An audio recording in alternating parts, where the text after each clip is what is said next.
في بيت بسيط كانت عايشة أم فادي، ست في الخمسينات من عمرها، تعبت وشقيت طول عمرها هي وجوزها علشان يربوا ولادهم التلاتة. فادي 27 سنة، متخرج من كلية تجارة، وأخته نادين 24 سنة، وفارس 20 سنة لسه في الكلية.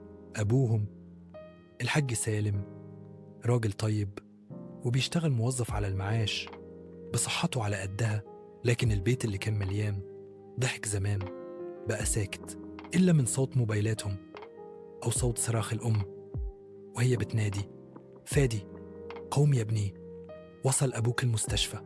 نادين ساعديني في الغسيل، ظهري اتقطع. فارس قوم اشتري عيش قبل ما الفرن يقفل. بس الردود كانت دايما هي نفسها: مش فاضي، تعبان، كمان شوية، محدش ساعدني لما كنت بصحى بدري للجامعة. كل واحد فيهم ماسك موبايله 24 ساعة، نوم النهار كله، سهر الفجر، طلبات كتير، ولا كلمة شكر.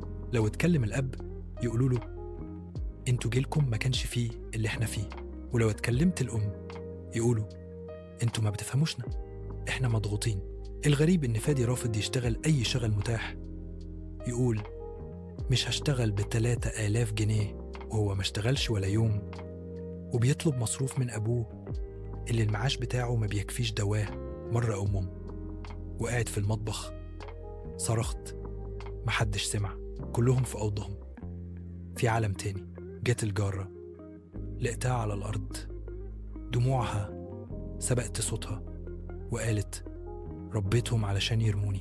في يوم الأب قرر يوقف المصروف، قال لهم: اللي مش عايز يتحمل مسؤولية البيت يشوف له مكان تاني. البيت اتقلب شتايم وعتاب وزعل. بس كانت أول مرة يحسوا إن الدنيا مش دايما فيها واي فاي ومصروف وسرير ناعم. فادي اضطر يدور على شغل، نادين بدأت تساعد في البيت، وفارس قرر يشتغل بارت تايم جنب دراسته بس. هل ده كفاية؟ ولا خلاص الجرح حصل